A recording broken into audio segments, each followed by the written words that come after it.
Sur le massif des Bauges, nous constatons effectivement ce changement, cette évolution du climat et d'une manière plus prononcée. Ça s'est prouvé. Dans les Alpes, on a un vrai contraste, et en particulier en zone de montagne.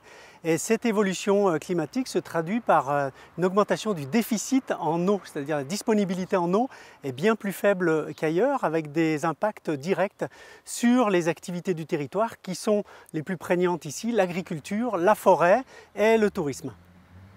En tant que président du parc naturel régional du massif des Bauges, nous travaillons à l'adaptation au changement climatique de deux façons. D'abord en animant un programme qui s'appelle Territoire Énergie Positive et TEPCV, Territoire Énergie Positive et Croissance Verte, et pour faire bénéficier les communes adhérentes au parc à des actions très concrètes en matière de diminution de la facture énergétique et le développement des énergies renouvelables.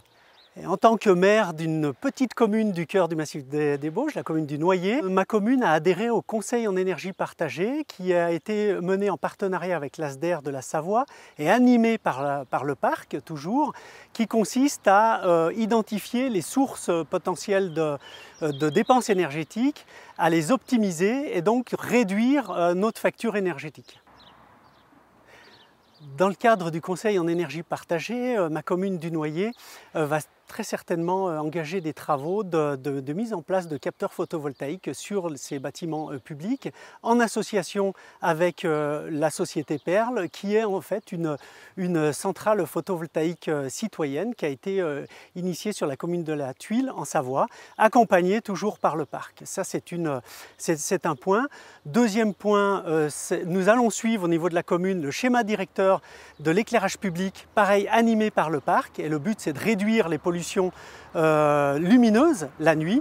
Et troisième point, le parc entame aujourd'hui un programme européen qui s'appelle Artaclim, et le but c'est d'identifier finement les conséquences du changement climatique et d'apporter des solutions les plus pertinentes possibles sur l'activité économique qui est bien spécifique à ce territoire-là. S'agissant de ma commune, c'est une toute petite commune de 214 habitants, donc avec des ressources extrêmement modestes. Toutefois, ce qui compte, c'est bien l'action que l'on va mener à notre échelle.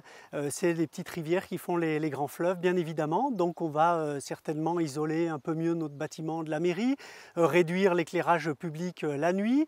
Et puis, par ce biais aussi, c'est une façon de montrer l'exemple auprès de nos habitants, et qui, eux, de leur côté, vont forcément mener des actions, puisqu'on a une population qui est quand même dans un territoire exceptionnel, qui viennent chercher ici une qualité de vie, qui sont très sensibles à ces sujets-là, et chacun individuellement fait déjà des efforts dans ce sens-là.